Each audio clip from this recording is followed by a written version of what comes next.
Kenapa tuh? Kapok kenapa, Kadi? Kapoknya karena tadi itu aku bilang, aku trading pakai margin, terus tiba-tiba turun harganya. Dan waktu itu aku masih sudut pandang untuk tradingku ya daily.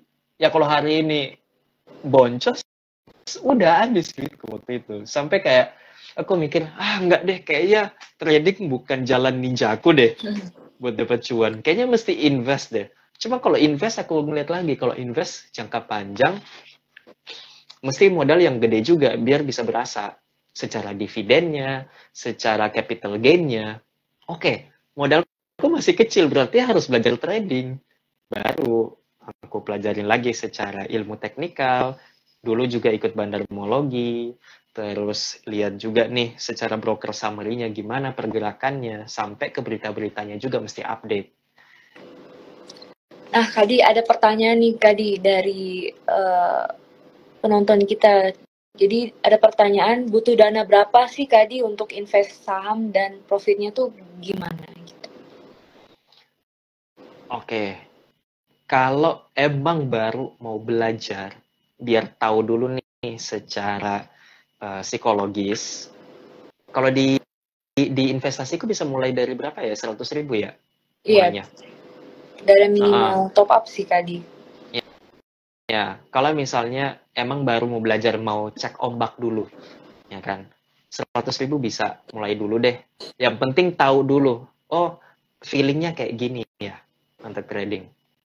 Nah, setelah itu ya money management, kalau emang ada uang dingin, let's say 1 juta, masukin, coba kelola dulu. Kalau aku pribadi, aku pasang target, let's say 1 juta, atau misalnya 10 juta. Aku nggak boleh loss lebih dari 30%. Aku hitungnya itu sebagai uang belajar. 10 juta, kelola 3 bulan deh. Pokoknya nggak boleh loss dari 30%. Biar belajar dulu. Kalau lebih dari itu lossnya berarti ada yang salah nih, apa yang mesti di-improve. Tapi kalau ternyata bisa cuan, oke. Review juga, kenapa bisa cuan? Analisanya kah? Momentumnya kah? Jangan sampai cuma kayak karena momentum lagi window dressing, wah cuan nih. Ternyata itu cuma cuannya karena momentum, tapi secara skill-nya, secara knowledge-nya itu belum kuat. Gitu. Kadi mungkin boleh share nih, risiko apa aja sih yang bisa terjadi saat kita trading?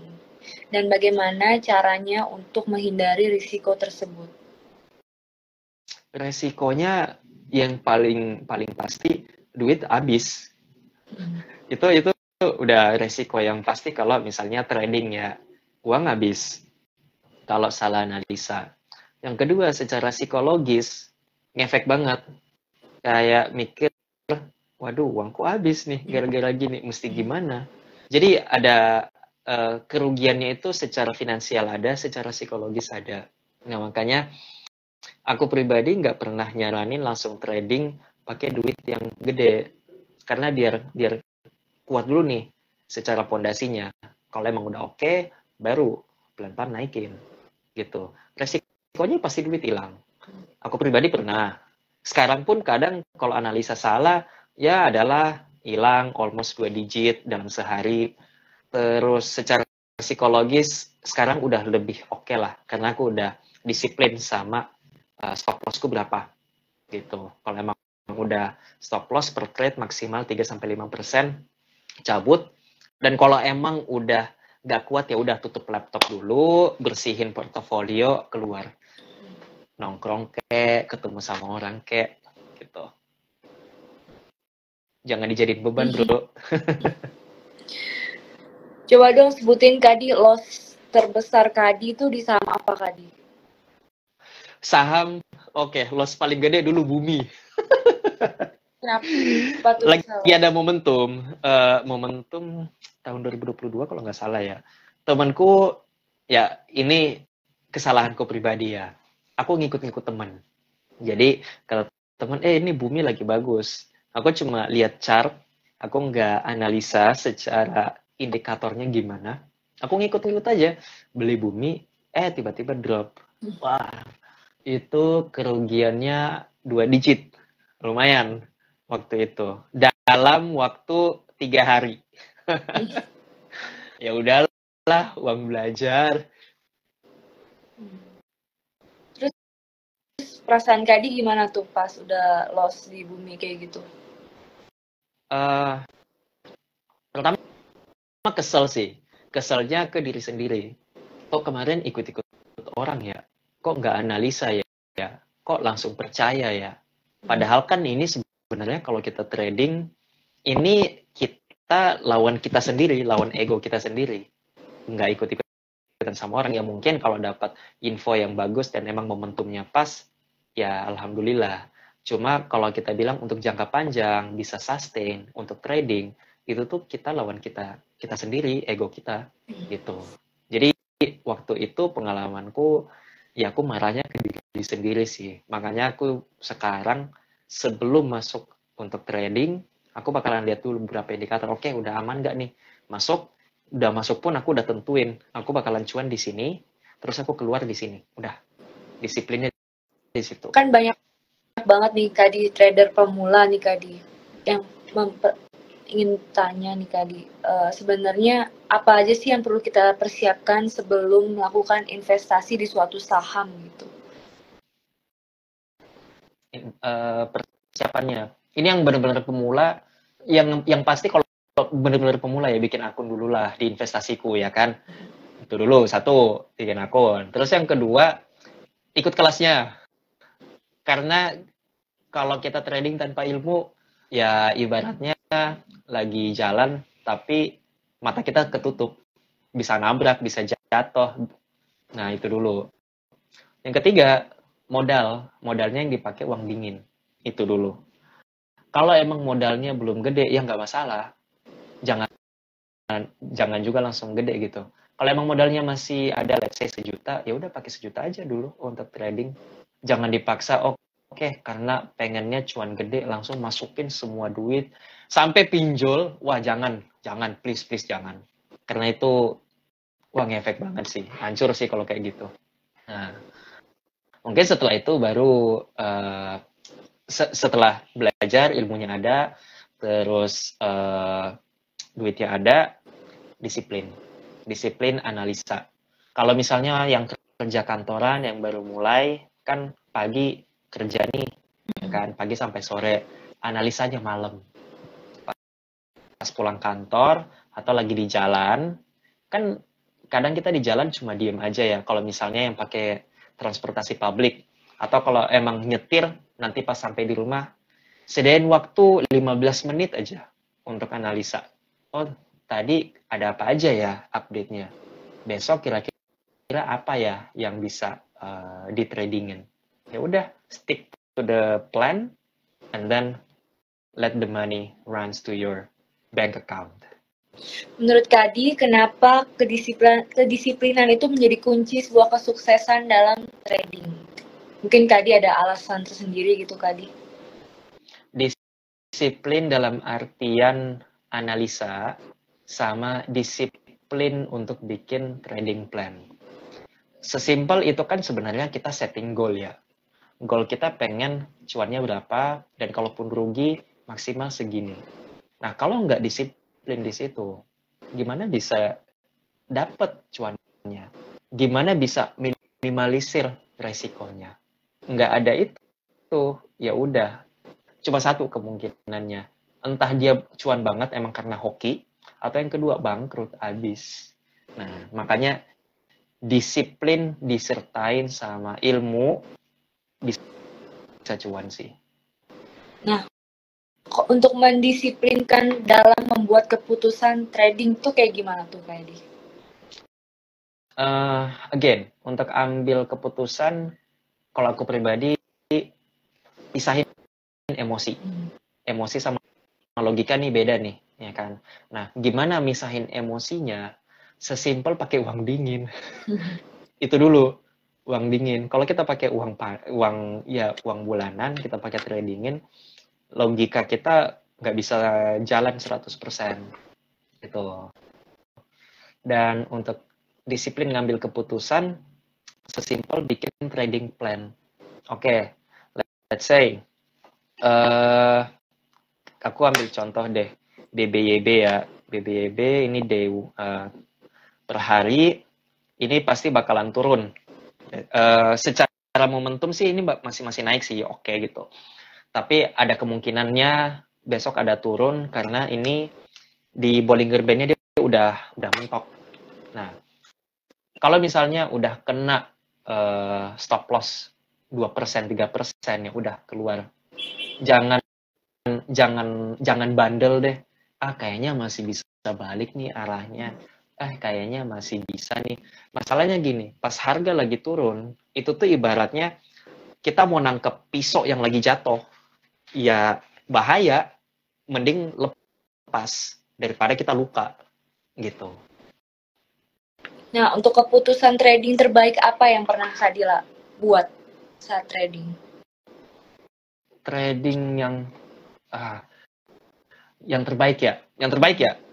Yang terbaik itu aku hit ini sih. Hit target berturut-turut 6 kali. Jadi ada 6 emiten waktu itu, tahun kemarin aku trading, itu hit semuanya. Secara targetnya, stop loss-nya pun masih kena, masih aman, dan itu jadi habit sampai sekarang. Jadi kalau dibilang best trade, yaitu hit target, sama kalau momentum, ya barusan pani lumayan, 75% aku dapetnya. Nah, kalau untuk keputusan trading yang paling berisiko menurut Kadi tuh yang kayak gimana? Keputusan trading yang paling beresiko waktu itu aku pakai margin, terus ilmunya nggak ada, dan jadinya ruginya lumayan secara psikologis. Iya. Terus habis itu belajar, ilmunya belum kuat, aku trading lagi. Mau yang ruginya finansialnya ya lossnya 2 digit, main gede waktu itu. Jadi penting banget ya untuk mempelajari sebelum terjun ke dunia trading saham. Nah, mungkin Iya. Kadi boleh share nih gimana? Kalau trader, kalau trader kan sebenarnya ada beberapa tipe juga ya. Ada yang scalping, ada yang swing gitu. Nah, itu mesti dilihat dulu teman-teman ini cocoknya yang mana, scalping kah atau yang swing. Kalau emang posisinya masih kantoran, aku saranin swing aja. Kecuali yang WFH, ada waktu buat analisa saham, yang udah scalping boleh gitu. Kalau aku pribadi, swing iya, scalping juga sesekali iya.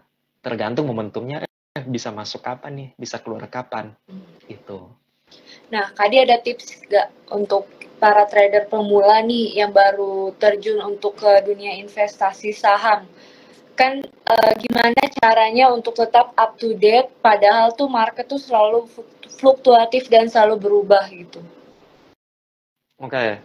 Untuk ngikutin perkembangan market, sebenarnya kita bisa baca berita ya, satu berita, terus follow IG-nya investasiku.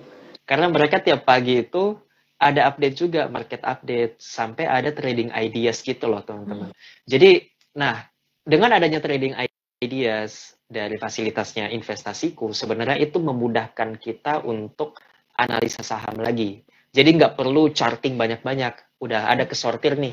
Oke, ada 3-5 pilihan saham, tapi bukan berarti kita langsung masuk semuanya. Enggak. Dari ilmu yang kita pelajarin, kita analisa lagi. Oh, aku confident nih masuk di saham yang ini, modalnya sekian, aku keluar di harga sekian, atau stop loss di harga sekian. Gitu sih, simpelnya. Keren banget ya pastinya untuk trading di aplikasi investasiku. Mungkin Kadi punya pengalaman positif nih saat trading di aplikasi investasiku, Kadi. Nah, kalau di aplikasi investasiku, pertama itu nyaman ya secara UI UX. Aku udah pakai investasiku itu sekitar 6 bulanan ya, Inga, semenjak kita ketemu kemarin. Iya, benar kayaknya. Nah, itu secara UI UX enak, itu aku pakainya.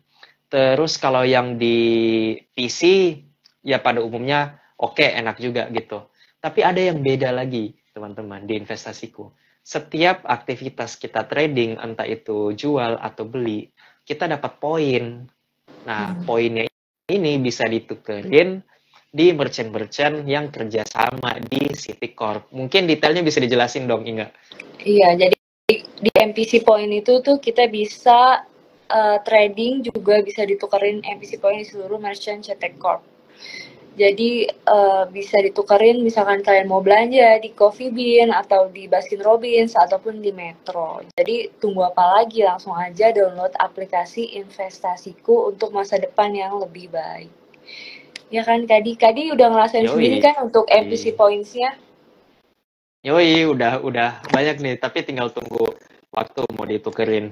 Kebetulan akhir-akhir ini lagi jarang ngopi, tapi nanti kalau ngopi bisa deh tukerin poinnya. Kan lumayan ya, nongkrong bisa tukerin poin. Sambil trading dapat poin lagi. Iya, jadi Kadi belum ditukerin nih Kadi poinnya di investasi. Belum. Kalau Masih koleksi-koleksi kemarin. Oh, masih koleksi-koleksi. Mungkin Kadi boleh spill nih udah dapat poin berapa di investasiku. Aku belum ngecek lagi sih, by the way. Jujur aku belum ngecek lagi. Jarang-jarang aku ngecek. Oh, jarang. Tapi ngecek. Aku emang rencana bakal tuker-tukerin di Desember sih. Kan lumayan ya, kemarin udah trading sering-sering gitu. Oh, kayaknya bisa nih ditukerin. Tapi itu pembeda banget sih menurut aku ya. Di investasiku kita bisa dapat poin. Jadi nggak cuma cuan, tapi kita dapat poin yang bisa ditukerin di merchant-merchant yang udah kerjasama. Plus kalau nggak salah itu bisa di ini kan ya, bisa dipindahin ke RDN kan ya? Iya, bisa banget. Nah, itu bisa dipindahin ke RDN, bisa diputerin lagi jadi modal untuk trading atau investasi. Jadi enak banget sih secara ekosistem ya. Iya benar. Jadi benar banget buat trader pemula nih, investasi itu aplikasi yang sangat ramah. Ya kan, selain UI dan UX-nya juga mudah digunakan, terus habis itu kita juga ada web trading yang juga bisa banget digunakan oleh para trader pemula. Mungkin sekian dari IG Live hari ini, Kadi. Mungkin kita bisa ketemu lagi di IG Live selanjutnya atau di podcast selanjutnya dan di event-event investasiku lainnya. Ya. Mungkin Kadi ada. Thank you so much ya. Thank you so much juga Kadi. Kadi mungkin ada sepatah dua kata sebelum mengakhiri IG Live kita hari ini, Kadi. Well, untuk kata penutup ini sih, cuan itu bisa didapetin dari mana aja. Kalian kerja, bisnis atau apapun itu, cuma peluang yang gede yang aku lihat itu di stock market. Karena ada pepatah, kalau misalnya kita kerja atau kita bisnis, kalau kita mau naik, kita harus jatuhin orang lain. Tapi kalau kita di stock market, kita bisa naik tanpa harus menjatuhkan orang lain.